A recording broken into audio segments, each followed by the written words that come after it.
Is this thing? Let me see here. Are we good? All right, looks like it's starting up there. Yeah, we got it. Oh yeah, it's something pretty. It's something pretty. Oh man, get that cat away from me. What's this cat doing here? I don't want. The cat is not my co-host. Hi everybody, this is John Bolton. I wanted to do this report yesterday, but Ron canceled the show because he had a migraine. Oh, I can't do the show today. I have a headache. Sounds kind of queer, not gonna lie. Who would do something like that? Probably the same guy who talks to a black cat and listens to the devil's music. But anyway, I want to give my praise today to Ellen. Thank you, Ellen, for always promoting your friendship with George W. Bush. Too many people focus on all the superficial things when it comes to George W. Bush, like, oh, he's homophobic, or oh, he started a war that killed thousands and thousands of innocent people, and our soldiers, and Iraqis, and everybody, blah, blah, blah. Have you seen his paintings? How about his dance moves? He is a good man. And Ellen, thank you so much for showcasing that. We people who make money off of war, we are humans just like you. If you prick us, do we not bleed? We do bleed. Not as much as all the civilians we killed, but we bleed. We bleed a lot. We might even need a Band-Aid for that paper cut. The struggle is real. And thank you, Ellen, for humanizing us as we rehabilitate ourselves into the world. At this rate, Dick Cheney will be on Dancing with the Stars next year, and I personally cannot wait. So thank you, Ellen, for helping us through this. Thank you for your friendship with George W. Bush. And Ellen, I just want you to know that I would be fine with it if you served in the military, even though you're a lesbian. This has been John Bolton. Now back to your regularly scheduled program of a grown man talking to a black cat.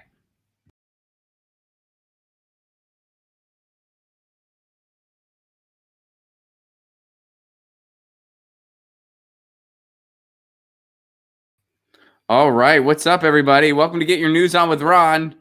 Good to see everybody. Hope everyone is well. That was John Bolton. He really wanted to do that report, and I was like, all right, John, you can do it to start off the show. I am feeling much better, everybody. I woke up. It's been a weird week. First, I had that thing with my trunk where my trunk malfunctioned, which is a very odd thing that I didn't even know could happen to a car, but it can. I looked it up on YouTube, so it's got to be true. But and then yesterday I woke up and I felt like there was a house on top of my head. It was one of those migraines where I felt like I didn't know what was going on. I thought maybe it was you, Lucy. I was like, did Lucy gain 200 pounds overnight? What the hell happened? How many treats have I been giving her? Is she laying on top of me? And she wasn't. She was next to me, but yeah, I had a killer migraine. I'm feeling much better. Thank you all for your well wishes. Thank you all for your tweets and your emails and your posts on Facebook. I tried to answer all of them, and thank you very much. I appreciate that very much. So we're going to start today.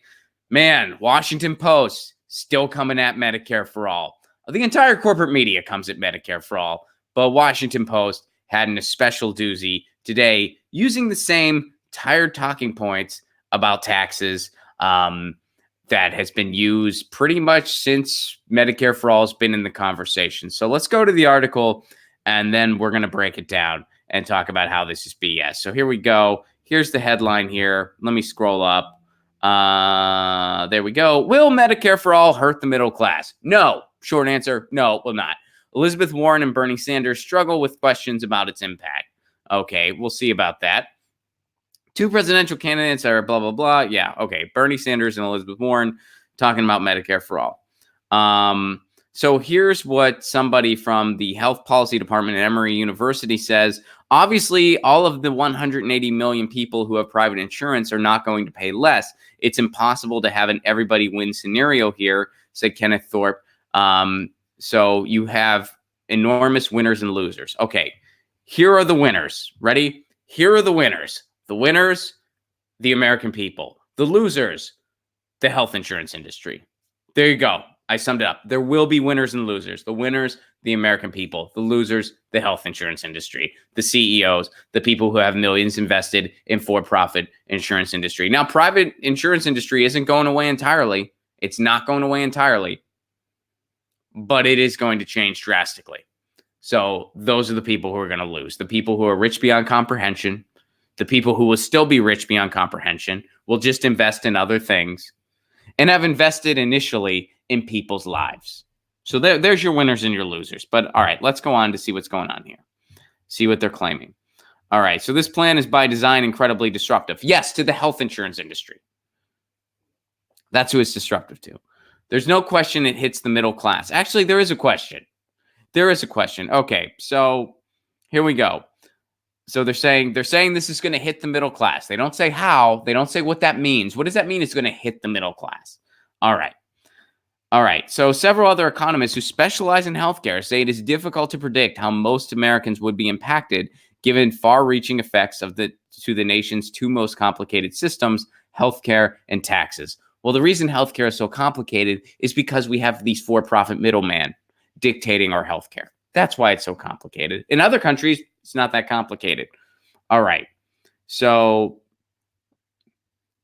I didn't try to decipher. Theirs was too complicated. They don't go into a whole lot of detail. Actually, they do. There's a bill out there that outlines how it will be utilized, how it will be paid for. Okay. So let's get back here. There's one other thing I wanted to highlight.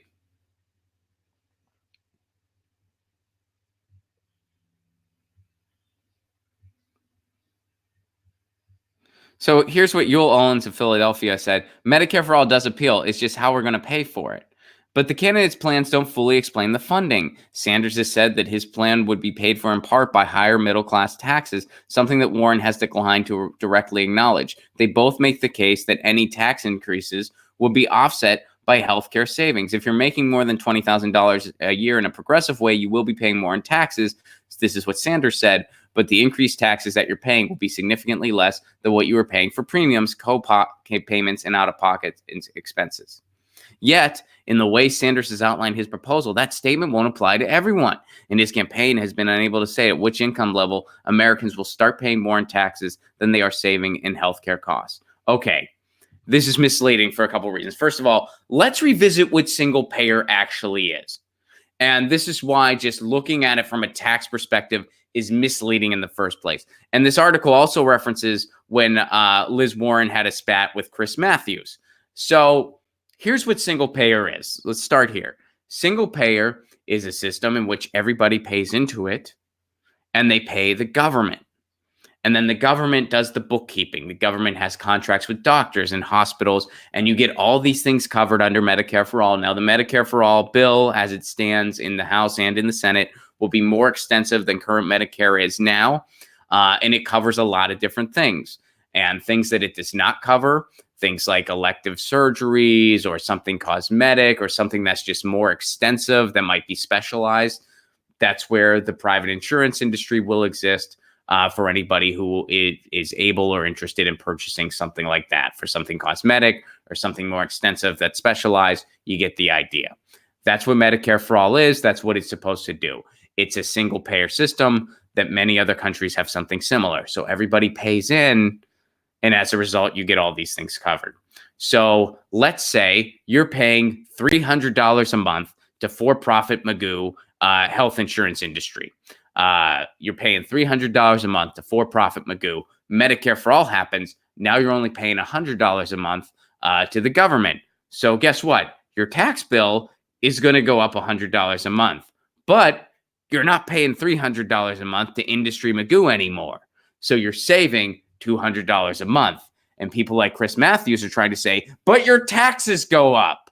It's misleading and it makes zero sense. You're saving $200 a month. Why does it matter where that $100 a month is going towards? And you're going to get better care. Chances are you're going to get better care than what you were receiving before. Hey, you're paying $100 a month for something you were paying $300 a month for a better quality product. Where's the issue here? There's not, except people like Chris Matthews, they use this misleading language saying, oh, your taxes are going to go up and it's going to hit the middle class. And that is what this article parrots. Oh, well, we don't know when the savings will kick in and when. Okay, the for-profit incentive is gone for everybody, whether you're the richest person in the world, whether you're Jeff Bezos or you're barely getting by. The for-profit incentive goes away. So now, currently, we have a health insurance industry where you pay 3 times. You pay your premium every month, which is inflated and more than all other nations, all other industrialized nations in the world pay, because they're a profit motive industry. They need to make money. They can't just give you health care. They have to make money. So they have to inflate their prices.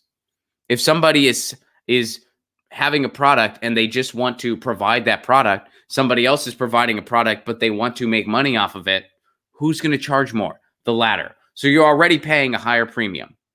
Then you pay again via copays and deductibles, because keep in mind, your insurance doesn't kick in until a certain deductible is met. So you pay that way. You pay more for your drugs and medicine than other countries where the government is able to negotiate drug prices.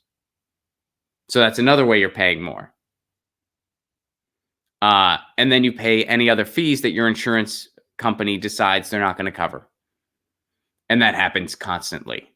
So there's all these ways where you're already paying multiple times, and all those times would go away under a Medicare-For-All system. That's why pretty much every other industrialized nation in the world has a system like this.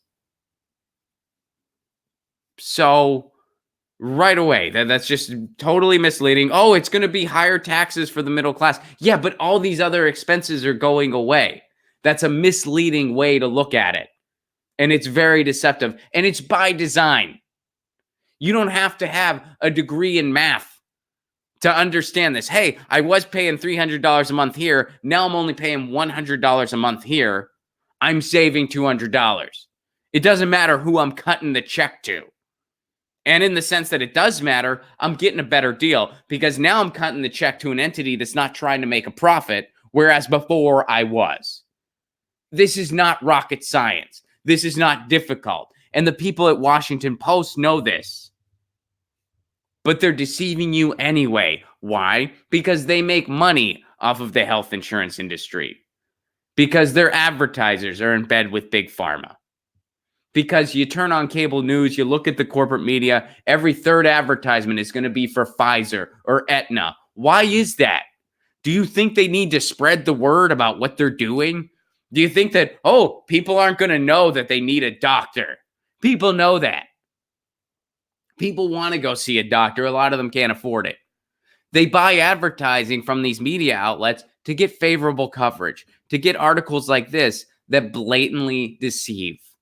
Oh, it's going to hurt the middle class because you might pay more in taxes. Here we're going to quote a couple economists that say they don't even know the effects of it. And study after study has revealed, and this article even references that, study after study has revealed this is going to save the American people trillions of dollars in the long run. But they're saying, well, but somebody might lose out. Why might somebody lose out? Well, because taxes are going to be higher. Yeah, but all these other expenses they were paying the health insurance industry, they're going away. Yeah, but somebody might pay more and somebody might pay less. What are you basing this off of? Well, it's tough to predict. So maybe this article is just nonsense. Here, let's see if they have any concrete. So far, those 2 quotes that we looked at from economists, they said we don't know the impact. We don't even know. But there's got to be winners and losers, which they're right. The losers, the for-profit health insurance industry. The winners, everybody that lives in this country. Literally everybody. Okay.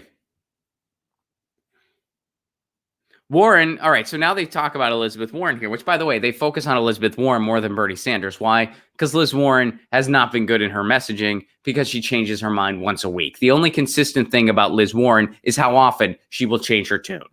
Warren has been pressed in a variety of settings, on debate stages and interviews on late-night television shows, but has avoided the question of cost to the middle class. And here they reference the Chris Matthews thing, because all he kept saying, will taxes be raised? Will taxes be raised? Liz Warren, who again is not the greatest at messaging, was saying that's not the way to look at it. He kept shutting her down. He wouldn't even let her answer the question. In fact, that's not on Liz Warren. That's on Chris Matthews for being a right-wing propagandist. Will taxes be raised? Well, that's a misleading way to look at it, Chris, because will taxes be raised? Chris, what I'm telling you is your overall healthcare costs are going to go. Will taxes be raised? Okay, dude, you don't want me to actually address this issue. You just want to get a piece of soundbite. You want to get a soundbite where I say, yes, taxes will be raised. Then you're going to frame that in your own deceptive way.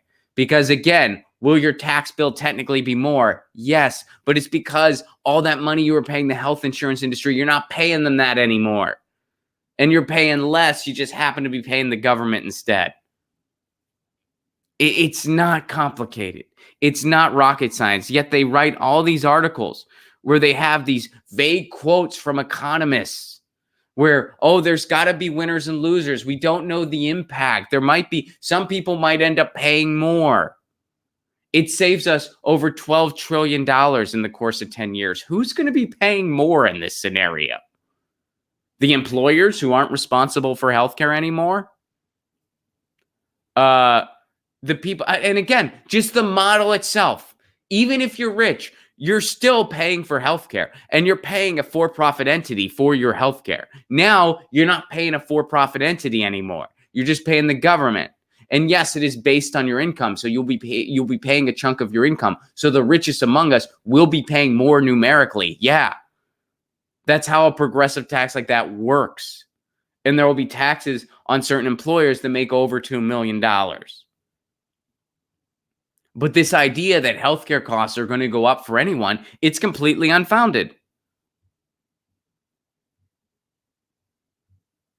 And now here's another misleading part. He has proposed several tax increases to help pay for it, all of which add to $16.2 trillion.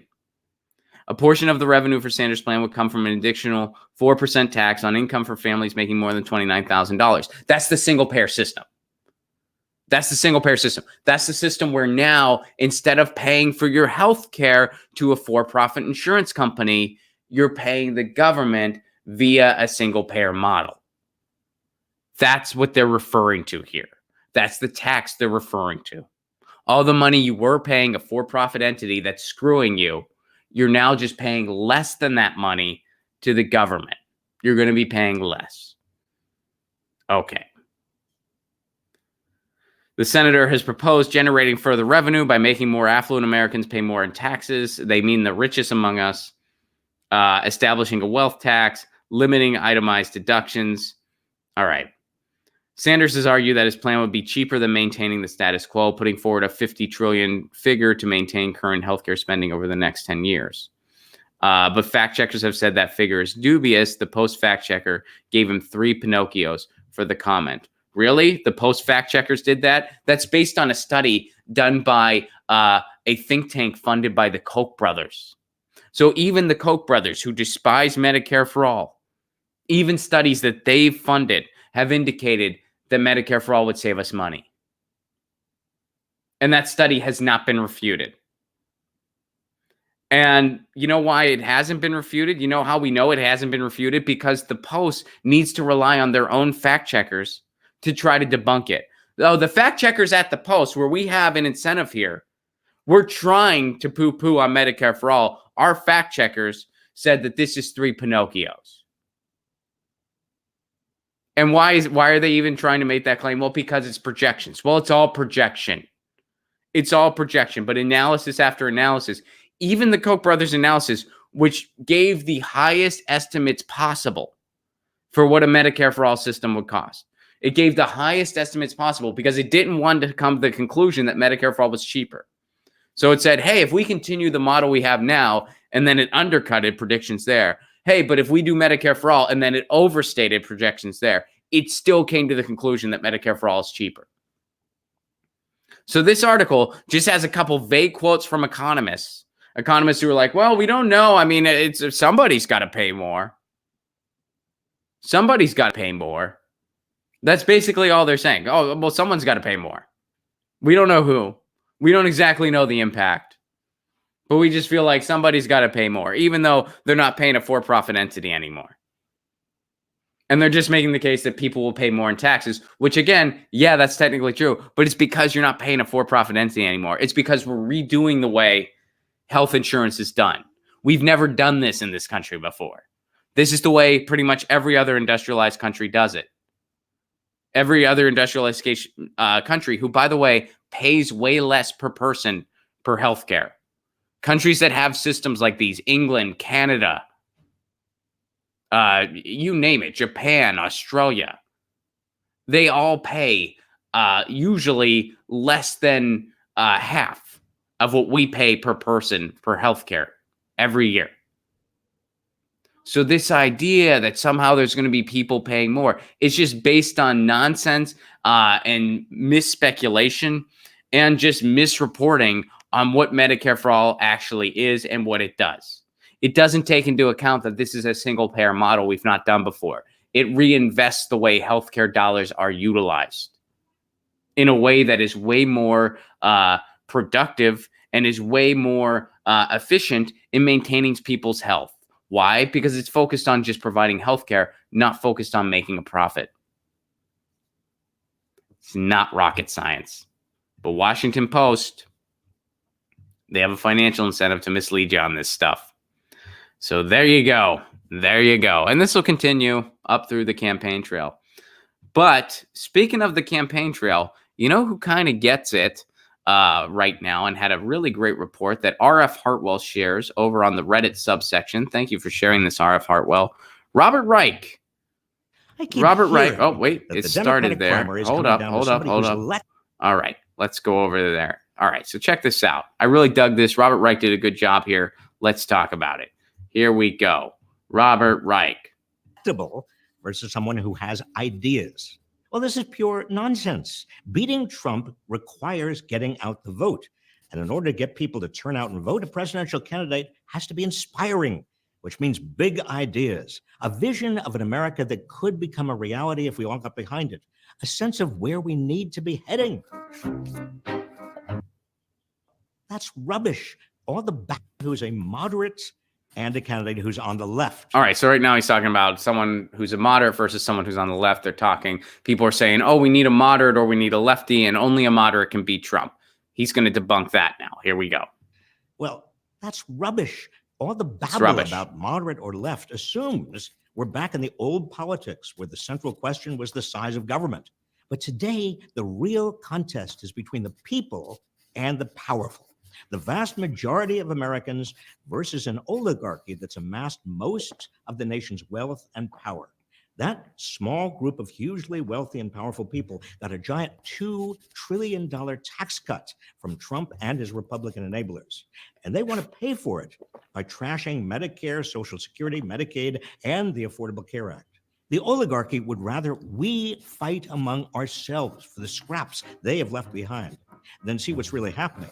Divide and conquer. Middle class against poor, white against black, native-born Americans against immigrants, Christian against Muslim. You see, that way, we don't see that they have been looting America. Trump's followers don't see he's really a tool of the oligarchy, doing their bidding, reorganizing America so they accumulate even more wealth and power. And as long as we fight among ourselves, we don't join together and reclaim our economy and our democracy. One final thing I've been hearing is that we should go back to the way it was before Trump. That's baloney. Nice. The way it was before Trump brought us Trump. Yes. The way it was before Trump was an economy rigged for the benefit of the few, stagnant wages, socialism for the rich, and harsh capitalism for everyone else, a healthcare system whose co-payments and deductibles were out of control and still didn't cover 30 million Americans, and big money controlling our politics. No, we don't want to go back to the way it was before Trump. We have got to go forward. So don't accept false choices about who's electable versus who has ideas, who's moderate versus who's on the left, or whether we need to go back to the way it was before Trump. In reality, what's going to beat Trump are new ideas that mobilize America, that let Americans see what the wealthy and powerful who bankroll Trump have done to this nation and get us looking forward to what America should be, rather than backward to an America that was never as good as it could be. I think he nails it. I think that's pretty good. Now, I like Robert Reich overall. I agree with the vast majority of what he says. I think this video is great. I think it highlights a lot of great points, and I love the drawings. My one criticism is a criticism I always have of him. I think sometimes he doesn't go far enough when he looks at the Democrat side. And I think that a lot of those corporate Democrats, they're tools of the oligarchy too. And really, you know, the choice is kind of obvious that we can't have another status quo politician. He's acknowledging that. He's acknowledging that. But he kind of like, oh, you know, it's not moderate versus left. They want to divide us like that. No. The point is that if we have more status quo, it's not going to beat Trump, and it's not going to help us. So an Amy Klobuchar is not going to beat Trump. A Beto O'Rourke is not going to beat Trump.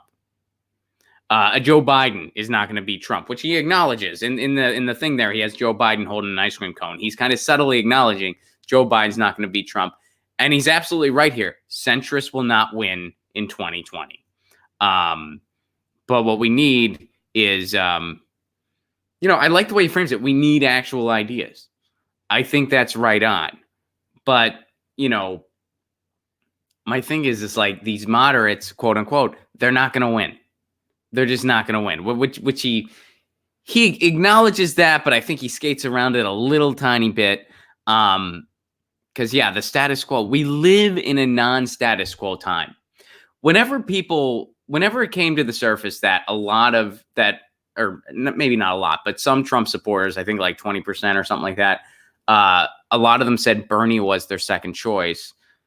People made it out like that was a horrible thing for Bernie Sanders. Like the way the media reacted was they were like, see, Bernie's divisive and this and that. No. What that told you was that there were a lot of people who voted for Trump, not because they liked Trump or they thought he was a good guy, but because they thought he was some outsider who was going to break up the Washington status quo. Because they took a chance, because they had 8 years of Obama, their lives didn't get better. Their lives didn't get better under Bush. Their lives didn't get better under Clinton. Their lives didn't get better under Bush the first, Reagan. You get the idea. And they were tired of our status quo politics that has just been rising neoliberalism since 1980. Trump was singing a different tune. It was all lies. It was all phony, but he was singing a different tune. So they thought, let's take the chance on this guy. He's not a status quo politician. Let's take a chance on him. He seems like a total jerk because he is.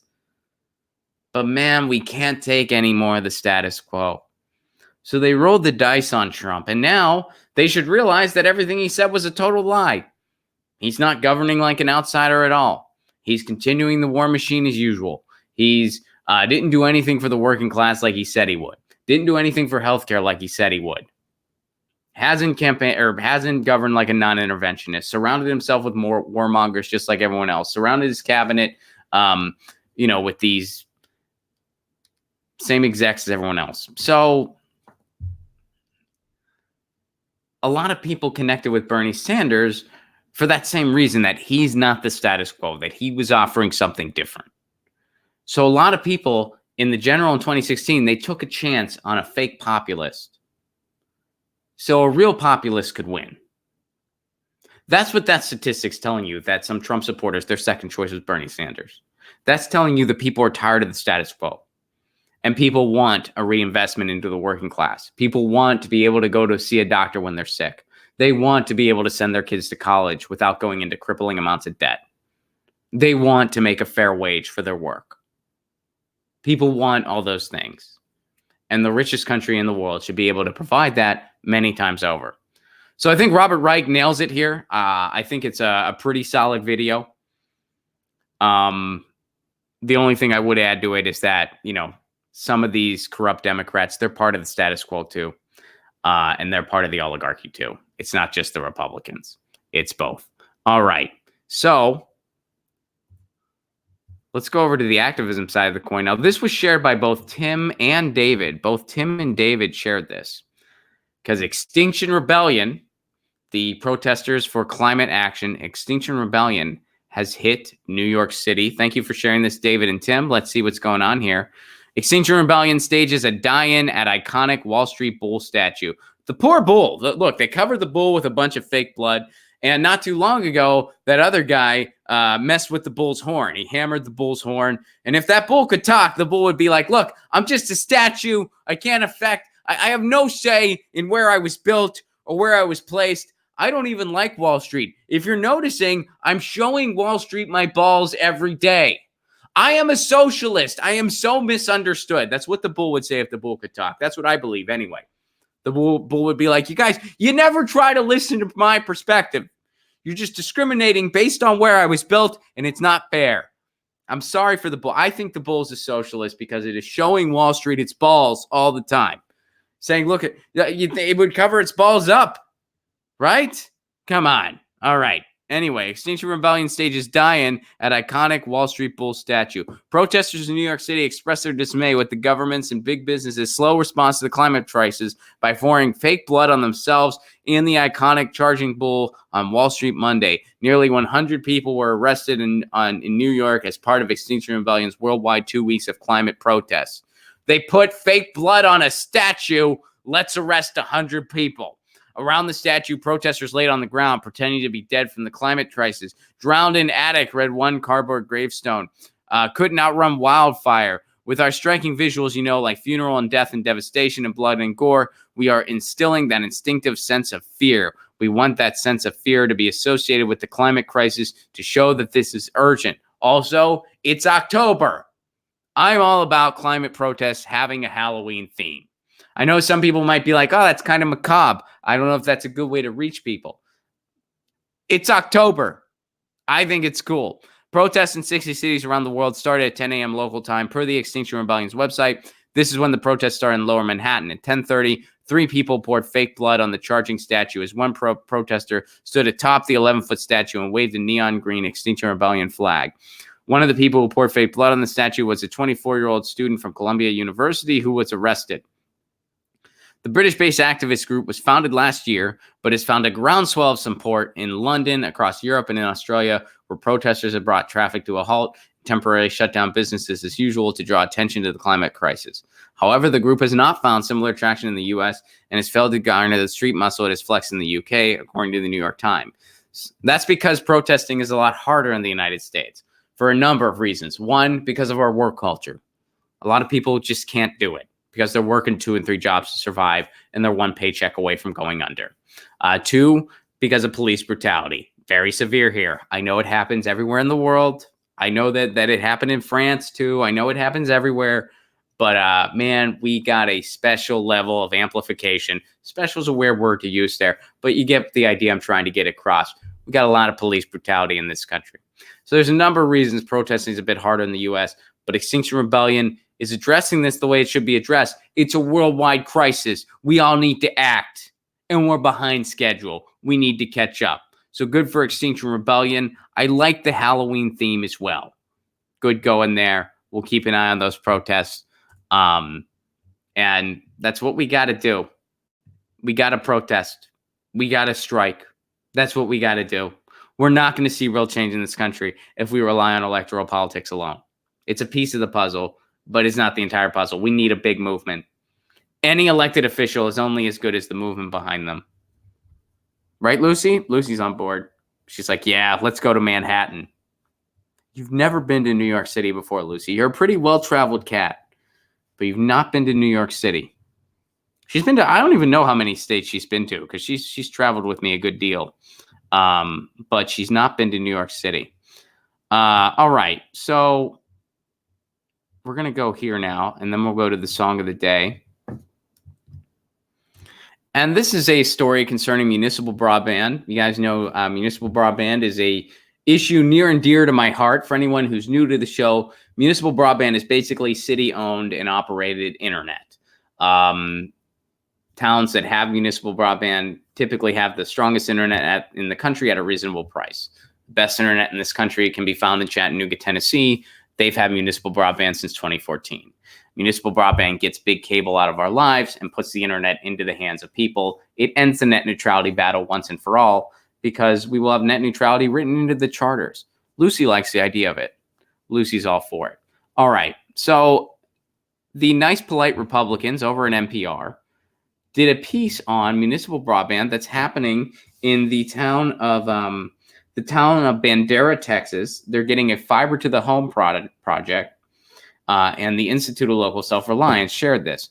So broadband internet is a fact of life for most Americans, but 21 million people do not have access to high-speed connections at all. In rural areas, there's a move to improve the situation. Okay, so here's some transcript from All Things Considered. So here's what the host, Audie Cornish, says. Like clean water or electricity, the internet is now a must in most people's lives, but the federal government says more than 21 million people can't get broadband. Many of them live in rural areas. So if they had internet access, here, tell me if you think this is at least mildly condescending. Listen to this. Now, if they had internet access, it might slow the brain drain, spur innovation in farming, and breathe new life into local economies. Let's give these rural hicks internet, huh? They might find something interesting, or they might just waste their time. Maybe it'll spur something innovation in farming. If you live in a rural area, you must be a farmer, right? Who does anything else there? Blah, blah, blah. Maybe they'll actually do something in their local economy if they have the internet. Am I right? If they had internet, let's give these poor rural folks some internet. Maybe. Who cares, really? NPR. I wonder why people think they're elitist. I wonder why. Can't imagine. Oh, God. I went to this event not too long ago, and it was just an NPR love fest, and it was so freaking obnoxious. Like it was so just limousine liberal obnoxious, celebrating. I don't even want to get into it, but it was so gross to behold. It was such a gross experience. I'm pretty sure that I'm pretty sure that NPR enthusiasts, they only sleep in the fetal position so that when they're sleeping, they're still able to smell their own farts. I'm pretty sure that's real. Anyway, all right, so now they're talking about the same reason advocates used to promote broadband today were used 80 years ago to power rural America. This film, all right, so they're talking about how we also used to power rural America. Okay. On a quiet road, contractors from Bandera Electric Cooperative hang steel lashing wire from one of their poles. Eventually, it will carry high-speed internet to the county. Crews like this have hung 1,000 miles of fiber optic cable. Bandera CEO Bill Hetherington plans to offer broadband to most of its 30,000 members in 3 years. And here's what Bill has to say of it. He's in charge of the electric co-op. It's not about making money. You're not doing this to make money. You're doing this to allow your communities to survive and be here 20 years from now. So what's really going on here is that they have an electric cooperative who's focused on bringing broadband to their community. And because of that, they can afford fiber to the home. This rural place in Texas can get fiber to the home, which is better quality internet than most people have access to in their cities. That's better than what I have access to here in Los Angeles. And it's because it's not all that. I mean, a broadband project is certainly expensive and it needs to be done right. But it's an investment for a community. And it's more affordable than what we're paying now. Right now, similar to healthcare, we're paying a for-profit entity for our internet. And they're focused on price gouging, and they're focused on horrible customer service. And they're focused on cutting corners everywhere they can. And they can get away with not providing the best internet they can provide because they have an organized duopoly across the country. An electric co-op, city-owned internet, is focused on providing you, the city, with high-quality internet and being sustained and funded by the city. So you're still going to have an internet bill, but it's going to be more reasonable than what you pay now, and you're going to get a better quality product. A town in rural Texas can bring fiber to the home. My town in Pasadena told me we couldn't afford that. Apparently, we can't afford something that they can afford in rural Texas because they have an electric cooperative committed to this. And they realize that the internet is essential for humanity, that the internet is the leading communication tool in our lives, and it is essential and it is a utility like flowing water, and it needs to be treated as such. They get it. And NPR is reporting on it. Even NPR is covering it. NPR, which has gone significantly downhill in recent years because they started taking oil and gas money and Koch money. The Koch brothers help fund NPR now. So NPR truly are nice, polite Republicans. They have been for a long time, but it's been amplified in recent years. But they're covering this. I remember I saw a segment on NPR once about net neutrality. The two sides they had discussing the issue were a cable lobbyist and a cable lobbyist. I shit you not. But they're covering city-owned internet because this isn't a left or a right issue. This is a human issue, and this is a community issue. And I just got an email yesterday from somebody who wants to try to bring municipal broadband to Columbia, South Carolina, a town I have a lot of love for. My cousin used to live there. It's a really cool college town, Columbia. And I was actually there when they took the Confederate flag down. It was really cool. They took the Confederate flag down. And anyway, and this is what needs to happen. What is happening in Bandura, Texas now, which again, it's affordable, it's accessible, it's going to bring great internet to the residents, and it's going to take 3 years. It's a doable project.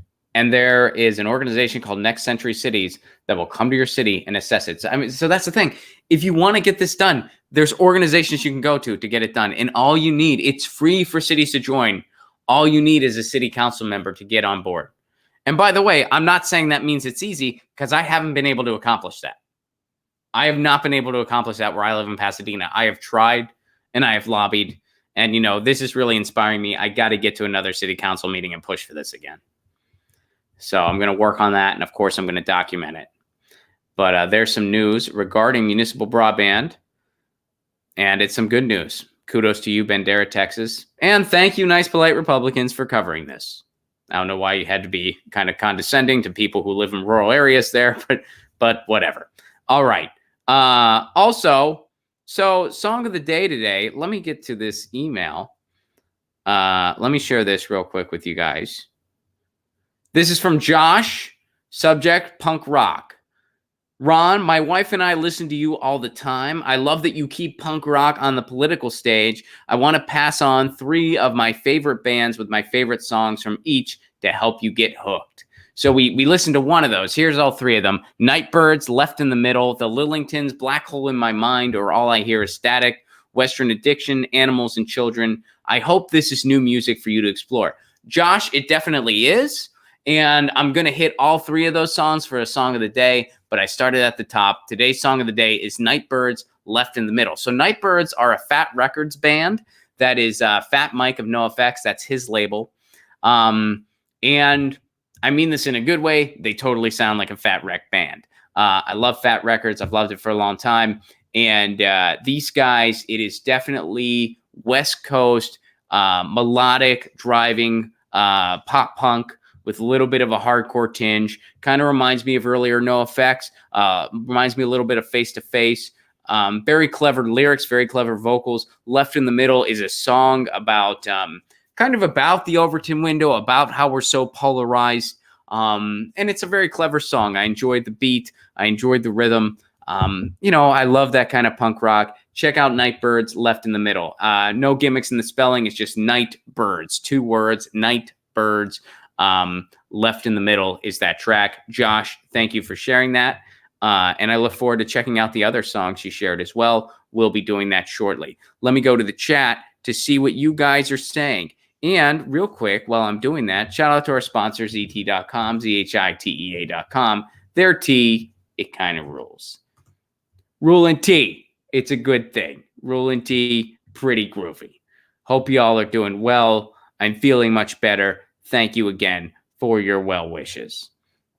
And tour dates, I got them. Australia, we're coming. Don't wait, get your tickets now. Graham Elwood and I are coming to Australia in November. November 14th, Melbourne. November 15th, Adelaide. November 17th, Sydney. And November 22nd, Perth. Do not wait, get your tickets. Do not wait, get your tickets now. December, we're coming to Southern California. We're going to be doing some shows to preview our 2020 tour. December 13th will be at Ventura Harbor Comedy Club. December 14th will be right here in Los Angeles at the Dojo of Comedy, Sycamore Tavern. Please come out to that show. We're going to be doing long sets. It's going to be a fun time. 2020 dates. Some of them are available now. February 8th, Tucson, Arizona. Tickets available now. February 29th.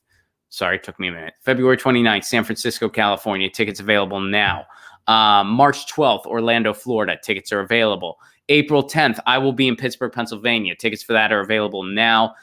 April 24th, Seattle, Washington. April 25th, Portland, Oregon. Get your tickets now, ronplacone.com. We will be announcing more dates. If you want to support this show on the sustainability end, please do consider becoming a patron, patreon.com/ronplacone. For a Give What You Can level, you get an exclusive patrons-only stream once a week where I respond to the patrons and do a stream based on what the patrons are saying. You get dialogues between myself and my cat Lucy before they become comics. You get full stand-up clips not available anywhere else. And you get my album as a digital download in its entirety. You can just download my album if you're a patron. Isn't that pretty cool? Yeah. Phil C., thank you for the Super Chat contribution. Ron, do you think Jimmy will come out with class hole t-shirts, hats, etc.? I have no idea. Class hole. I'm not sure I know what that refers to, actually. Is that something he said? I actually don't know what that refers to. But maybe. I know right now Jimmy Dore Show has yellow vests that are pretty cool. So yeah, Phil, I don't know. Maybe. If you want something, request it. That's a good thing to do. You can go over to Jimmy's website and you can request some merch. That's actually happened before. People have requested stuff and then it ended up getting made. Right? That's pretty cool. Anyway, yeah. So we're back. Phil C., again, thank you very much for the Super Chat contribution. I will see you guys tomorrow. Same bat time, same bat channel. I'm feeling much better. Had a sick day yesterday, but back and feeling great. I will see you guys tomorrow. Same time, same channel, 1 p.m. Eastern time, 10 a.m. Pacific time. Until then, and we got some guests coming up later this week too. But in the meantime, you know the drill. Lucy says meow. I say peace. Peace.